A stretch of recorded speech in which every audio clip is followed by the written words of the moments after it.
Dios entrena a su pueblo y bueno, a los que les gustan los deportes, pues de alguna manera es un tema interesante. Y pues yo creo que así como hay muchos grandes entrenadores, directores técnicos, en fin, de acuerdo pues a la diferente disciplina, eh, yo creo que si pudiéramos decir quién es nuestro gran entrenador en todo lo que respecta a nuestra vida, pues ese es Dios, ¿sí? Y obviamente en compañía de su Hijo amado y el Espíritu Santo en nosotros. Entonces, ese es el tema de hoy. Dios entrena a su pueblo. Entonces, pues vámonos a ir un momentico como a hacer un paralelo, como cuando nosotros vamos al gimnasio, ¿sí? Entonces, seguramente cuando vamos por primera vez al gimnasio, pues llegamos donde un entrenador que nos toma medidas, nos toma nuestro peso.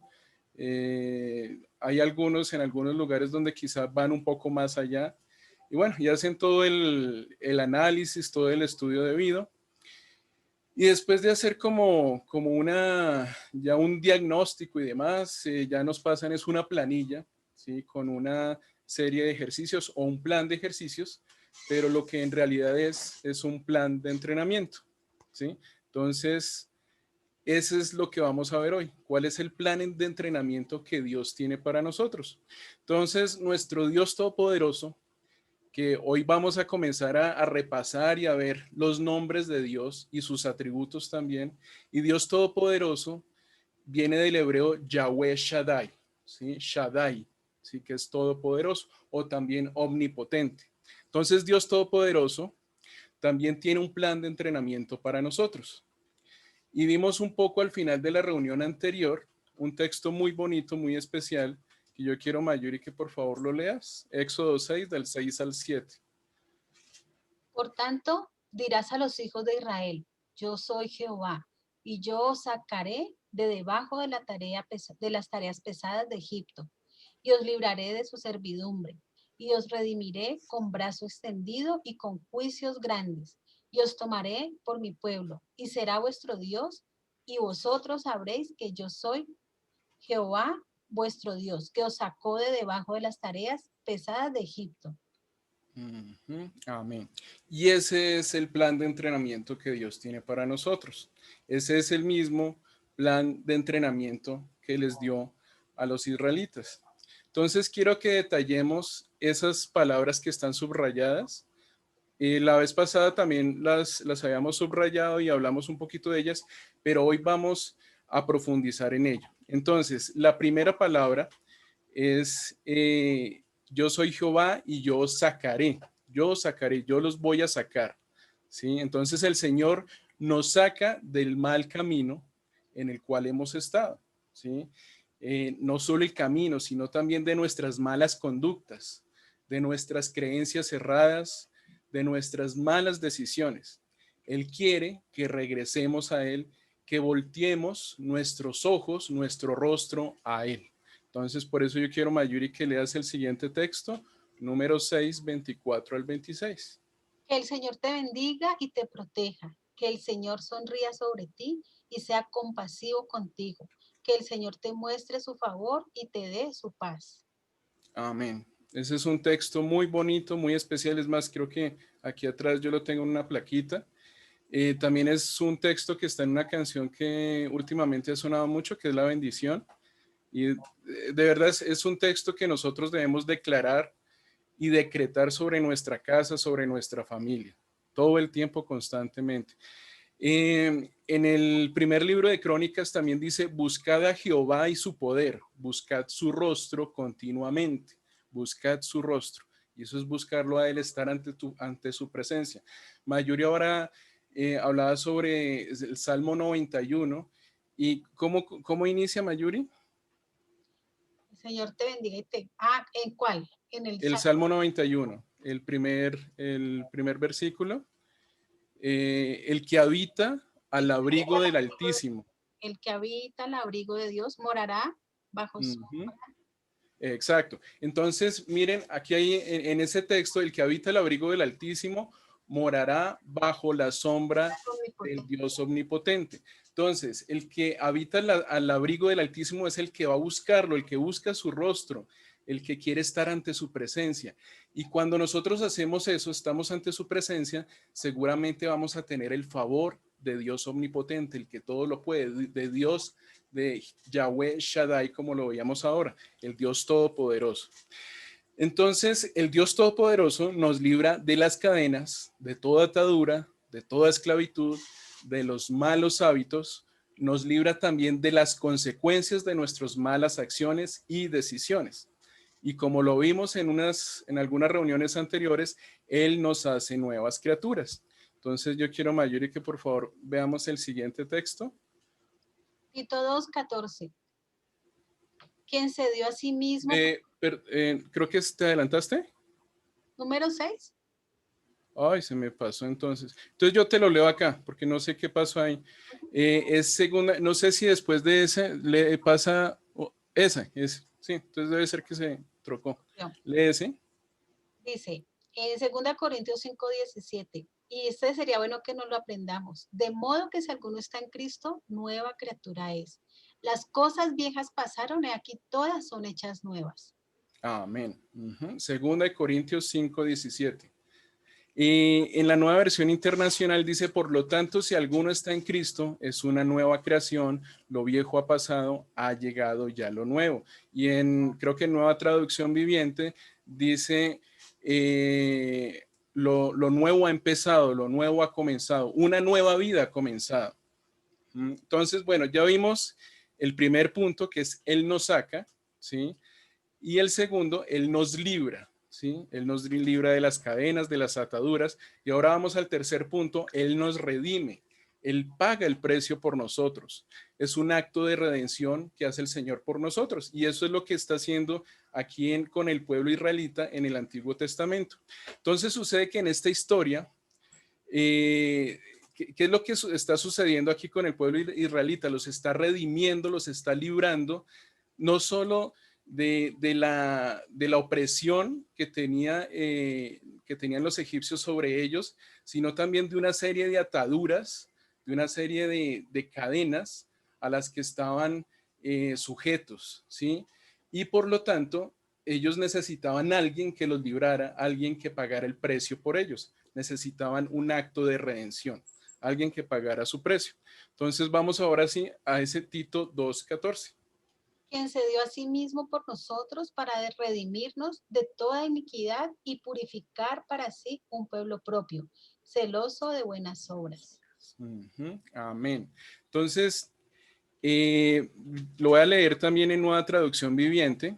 Dice, Él dio su vida para liberarnos de toda clase de pecado, para limpiarnos y para hacernos su pueblo, totalmente comprometidos a hacer buenas acciones. Entonces miremos que hay 3 puntos aquí también muy importantes que tienen mucho que ver con lo que está en el Éxodo. Este libro Tito es un libro pequeñito que le escribió el apóstol Pablo a uno de sus discípulos más allegados y era prácticamente uno de los que estaba al pendiente de las iglesias que Pablo iba plantando. ¿Sí? Entonces era uno de los discípulos muy allegados a Pablo. Entonces él escribe esta carta. Y esta carta, Tito, y entre otra que es Timoteo, por ejemplo, son de las cartas que todo discípulo que quiera formarse como líder debe leer, ¿sí? Entonces, el primer punto que dice acá es redimirnos de toda iniquidad, ¿sí? Que en la Nueva Traducción Viviente dice liberarnos de toda clase de pecado, ¿sí? Eso es como redimirnos, limpiarnos también. Y acá dice purificar para sí un pueblo propio, dice en la versión Reina Valera. Y en la Nueva Traducción Viviente dice limpiarnos y para hacernos su pueblo. Entonces nos está purificando, nos está limpiando. Pero aquí hay algo que es como algo que Dios está esperando de nosotros. Y dice, celoso de buenas obras, dice en la Reina Valera. Y en la Nueva Traducción Viviente dice, comprometidos a hacer buenas acciones. Eso es lo que Dios espera de nosotros. En la reunión anterior, yo les decía que el pueblo israelita clamaba, si acá, sí que es como, es un clamor, es un grito, es un lloro. Pero cuando nosotros le clamamos a Dios, cuando nosotros esperamos el favor de Dios, Él espera de nosotros sidaká. Sidaká significa justicia, significa ser como Él quiere que nosotros seamos, comprometidos a hacer buenas acciones, celosos de buenas obras. Eso es lo que Dios espera de nosotros cuando nosotros estamos clamando a Él. Entonces, aquí vemos cómo Pablo, que era un judío celoso, pues le escribió esta carta a Tito y hace referencia pues al pasaje que estamos estudiando, que es el Éxodo capítulo 6. Entonces, algo que también quiero que tengan en cuenta es que el libro del Éxodo es de los libros con mayor contenido y mayor carga redentora. ¿Sí? Es el libro como más redentor de todo el Antiguo Testamento, aunque todo el Antiguo Testamento tiene esa carga de redención y asimismo toda la Biblia. Y por eso es un libro que hace eco en toda la Biblia.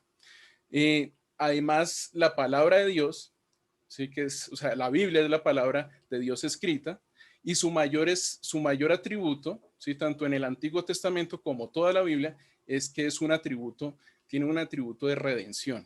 ¿Sí? Bueno, entonces ya para continuar, este libro del Éxodo desarrolla todo un plan de redención para su pueblo. Y este plan de redención se perfecciona en nuestro Señor Jesús, ¿sí? El Hijo amado de Dios, al pagar el precio por nosotros, al morir en la cruz por nuestros pecados. Y yo quiero precisamente el último punto al cual vamos, que es el cuarto, ¿sí? Dice, Jehová Dios nos toma como su pueblo escogido. Y yo se los había hablado en la reunión anterior, como su pueblo escogido, como su iglesia, como su esposa amada. ¿Sí? Ese es el cuarto punto, cuando Dios nos toma, ¿sí? Dios nos toma como su pueblo escogido. Y precisamente hay un texto que creo habíamos hecho referencia en la reunión anterior y es Primera de Pedro 2:9. Entonces, si me haces el favor, Mayuri. Pero ustedes son linaje escogido, real sacerdocio, nación santa, pueblo que pertenece a Dios, para que proclamen las obras maravillosas de aquel que los llamó de las tinieblas a su luz admirable. Amén. A su luz admirable. Entonces, esto es lo que Dios quiere. Primero nos saca, nos libra de cadenas, nos redime, ¿sí? Nos redime, paga el precio por nosotros y luego nos toma como su pueblo escogido, como su real sacerdocio, como su nación santa. ¿Sí? Y como lo decía Pablo en la carta a Tito, para hacernos, limpiarnos y hacernos su pueblo. Bueno, entonces en lo que hemos venido exponiendo de este libro del Éxodo, ¿sí? Y es que Dios es nuestro gran entrenador y redentor y revela su plan de redención para su pueblo, ¿sí? Ese es su plan de entrenamiento tanto para el pueblo israelita, pero también para nosotros mismos, porque nosotros somos su pueblo.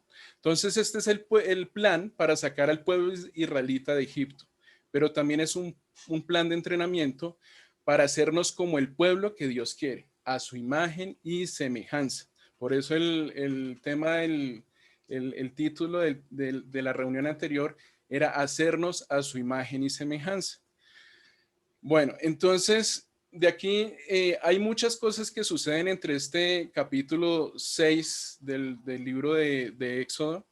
Hay unas conversaciones entre Moisés y Aarón. Aarón hablaba por Moisés con el faraón, ¿sí? O sea, cuando iban ante faraón, era Aarón el que hablaba ante él, porque Moisés tartamudeaba y se ponía y no le salían las palabras. Y también Jehová, ¿sí? Da unas advertencias contra Egipto a través de Moisés o de Aarón. Y luego vienen las 10 plagas que le anunciaron a Faraón y también la Pascua antes de que el pueblo israelita saliera de Egipto. Entonces, pero para este tema vamos a ir más adelante, precisamente en el momento en que el pueblo israelita va a cruzar el Mar Rojo, o también como literalmente se traduce del hebreo, es Mar de los Juncos, ¿sí? Que pues ya haciendo la traducción literal sería un poco más arriba de lo que es el Mar Rojo. Entonces, ese es el Mar de los Juncos. Entonces, vamos a leer el siguiente texto, Mayuri, Éxodo 13, 21. El Señor iba delante de ellos y los guiaba durante el, perdón, y los guiaba El día. durante el día mediante una columna de nube y les daba luz durante la noche con una columna de fuego. Esto les permitía viajar de día y de noche. El Señor nunca quitó de su lugar delante de ellos la columna de nube ni la columna de fuego. Amén. Entonces, cuando Dios nos entrena, Él no lo hace simplemente, bueno, ustedes lean la Biblia y hagan lo que está ahí. No, Él está con nosotros, Él está presente, su presencia está con nosotros. Él revela su presencia a nosotros. Y de acuerdo a la tradición judía, la columna de fuego y la columna de nube son los pies de Dios. Curioso, ¿no? Es muy bonito esta figura y que fue algo real. O sea, la columna de nube y la columna de fuego estaban ahí acompañando al pueblo israelita.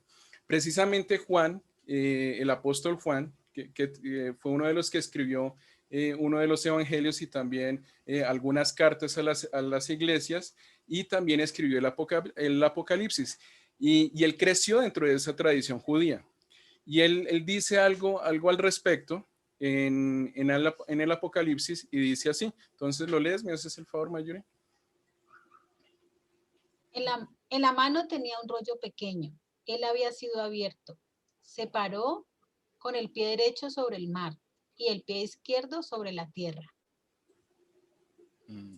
Entonces se paró con el pie derecho sobre el mar y el pie izquierdo sobre la tierra. Ahora, ya que hablamos del Apocalipsis, a veces tenemos como la concepción de que el Apocalipsis es un libro un poco difícil de leer, que es un libro misterioso, que es un libro pesado y que es un libro que tiene imágenes o figuras literarias bastante fuertes y quizá algunos lo vean como tenebrosas o no sé.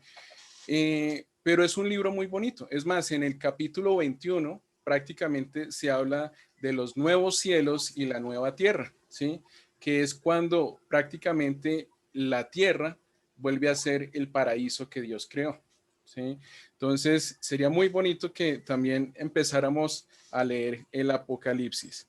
Bueno, entonces en el capítulo 14 del Éxodo, mientras el faraón se acercaba, o sea, ya los israelitas iban a salir de Egipto, entonces los egipcios no iban, prácticamente no querían dejarlos, entonces el faraón pues, se acercaba hacia ellos pues con todos sus carruajes y toda su milicia, y los israelitas levantaron la vista y se llenaron de pánico al ver que los egipcios ya los estaban alcanzando. Entonces clamaron al Señor otra vez, si acá, pero este si acá, a diferencia del capítulo 2, versículo 23 del Éxodo, este si acá es diferente, porque acá ellos están clamando directamente a Dios. En el si acá del capítulo 2, ellos simplemente están clamando, si acá, o sea, están llorando, pero no, ya se les olvidó a quién llorarle, ya se les olvidó a quién clamarle. Acá lo están diciendo, acá están clamándole directamente a Dios. Si acá, ¿sí? Entonces, aquí el pueblo israelita clama directamente a Dios y el Señor Todopoderoso, el Dios Omnipotente, el que todo lo puede, Yahweh Shaddai, como estamos aprendiendo hoy este nuevo nombre, pone palabras en Moisés y en el versículo 14 le dice, el Señor mismo peleará por ustedes, solo quédense tranquilos, solo quédense tranquilos. Y aquí quiero hacer referencia a un texto que está también en el Apocalipsis, es en el capítulo 19, porque quiero que ustedes vean cómo Dios pelea por nosotros. Y dice, y oí como la voz de una gran multitud, como el estruendo de muchas aguas y como la voz de grandes truenos que decía, aleluya, porque el Señor nuestro Dios Todopoderoso reina. El Señor nuestro Dios Todopoderoso reina. Él se encarga de nuestros problemas, Él se encarga de nuestras dificultades y adversidades. Cuando nosotros clamamos a Él. Si nosotros clamamos, si nosotros habitamos bajo el abrigo del Altísimo, Él con todo su poder empieza a actuar. Y eso es lo que nosotros debemos hacer. Eso hace parte de las buenas obras, de las buenas acciones que nosotros debemos hacer. Clamarle a Él, tener confianza en Él. Entonces, luego el Señor le dice a Moisés, ¿por qué clamas a mí? Y esto es aquí muy importante. Ustedes claman, nosotros podemos clamar, pero necesito ver acción. O sea, ustedes claman, pero al mismo tiempo actúan, ¿sí? Entonces le dice Dios a Moisés, dile al pueblo que se ponga en marcha. O sea, no se queden quietos a esperar, pónganse en marcha, pónganse pilas. En el versículo 16 le dice, toma tu vara y extiende la mano sobre el mar. Divide las aguas para que los israelitas puedan pasar por en medio del mar pisando tierra seca.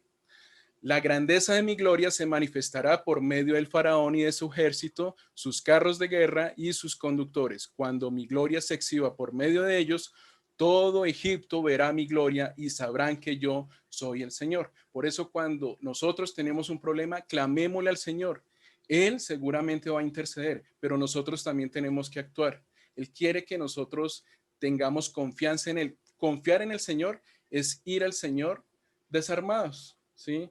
Ir al Señor sin desconfiando ya de nosotros, o sea, ya nosotros hicimos lo que está en nuestro control, ya ahora tú tienes el control, Señor, pero sin embargo nosotros no nos vamos a quedar quietos, vamos a seguir actuando y de acuerdo a lo que el Señor nos va diciendo. Continuamos con el siguiente texto, Mayure. Ya que pasas esas son, y si quieres mientras lees, pero si no, no lo puedes leer. Esas son las nubes, la nube de las columnas, la columna de nube y la columna de fuego, ¿sí? Entonces, la columna de nube estaba durante el día y la columna de fuego durante la noche. La columna de nube era precisamente para darle sombra, ¿sí? Porque pues era el Medio Oriente y, o sea, ustedes saben el calor tan impresionante. Mientras que la columna de fuego era para darles calor y darles luz. Entonces, 14, 19 y luego el 20, Mayor. Ese es el favor. Entonces el ángel de Dios que iba al frente del pueblo de Israel se trasladó hacia atrás del campamento. La columna de nube también se cambió de lugar y pasó a estar detrás de ellos. La nube se puso entre los egipcios y el campamento de los israelitas. Al atardecer, al atardecer, la nube se convirtió en fuego e iluminó la noche, pero los egipcios y los israelitas no se acercaron unos a otros en toda la noche. Y el siguiente, Mayuri. Luego Moisés extendió la mano sobre el mar y el Señor abrió un camino a través de las aguas mediante un fuerte viento oriental. El viento sopló durante toda la noche y transformó el lecho del mar en tierra seca. Entonces el pueblo de Israel cruzó por el medio del mar, caminando sobre tierra seca, con muros de agua a cada lado. Bueno, y entonces ya para terminar, o sea, como vieron, el pueblo de Israel cruzó por en medio del mar caminando sobre tierra seca con muros de agua a cada lado. Y este es el comienzo del entrenamiento de Dios para su pueblo israelita. Y todo comienzo en las cosas de Dios comienza con agua. Todo entrenamiento comienza con agua, con nacer de nuevo a través del agua, a través del Espíritu. Entonces Dios proveyó a los israelitas de tierra seca para pasar al otro lado del Mar Rojo o Mar de los Juncos, pero también recibieron un refrescante rocío de agua que caía sobre ellos, ¿sí? O sea, ellos obviamente si iban a pasar en medio del Mar Rojo, el Mar de los Juncos, ellos tenían que recibir algo de agua y fue refrescante, yo creo, y ese fue el bautismo de los israelitas. Y así comenzó también el entrenamiento de nuestro Señor Jesús. Vamos a este texto si no lo tienes. Dice en Mateo 3:16, después del bautismo, mientras Jesús salía del agua, los cielos se abrieron y vio al Espíritu de Dios que descendía sobre él como una paloma. Y una voz dijo desde el cielo, este es mi Hijo muy amado, quien me da gran gozo. Esto está en Mateo 3:16. Entonces quizá ahora nosotros no podemos tener un bautizo de agua, pero sí podemos tener un bautizo con el Espíritu, un bautizo espiritual, como lo decía el Señor Jesús, de lo cual hemos hablado en otras reuniones, donde Jesús le dice a Nicodemo, de cierto te digo que el que no naciere de nuevo no puede ver el reino de Dios. Y eso es ser nuevas criaturas. Si queremos clamar a Dios, si queremos que Él interceda por nosotros, nosotros tenemos que ser celosos de buenas obras y ser nuevas criaturas. Entonces, este es el mensaje que hoy les trajimos. Espero que reflexionen en él, que mediten en estos textos, en esta palabra y bueno, que se acerquen cada vez más al Señor. Nos queda 1 minuto y medio, Mayuri. Muchas gracias, Andrés. Vamos a terminar con una oración. Vamos a cerrar nuestros ojos y a pensar en todo esto que Dios tiene para nosotros. Amado Padre Celestial, hoy te damos inmensas gracias por este tiempo. Gracias, Señor, porque tú le hablas a nuestros corazones. Gracias por amarnos tanto, porque tú siempre estás para nosotros. Perdónanos si nos hemos alejado, pero hoy venimos a ti para iniciar un nuevo caminar de tu mano. Hoy te entregamos nuestro dolor, nuestro cansancio, nuestro agotamiento tal vez físico, emocional, y te pedimos que sanes nuestras emociones y ayúdanos, Señor, a ser llenos de tu amor, llenos de tu presencia, que tú nos bautices con el Espíritu Santo, que tú, Señor Jesús, inundes nuestro corazón de ti, Señor, que nuestro corazón siempre sienta esa alegría cuando hablamos contigo, que nuestra mente esté llena de ti, de tu palabra, Señor. Gracias porque tú siempre nos das una nueva oportunidad.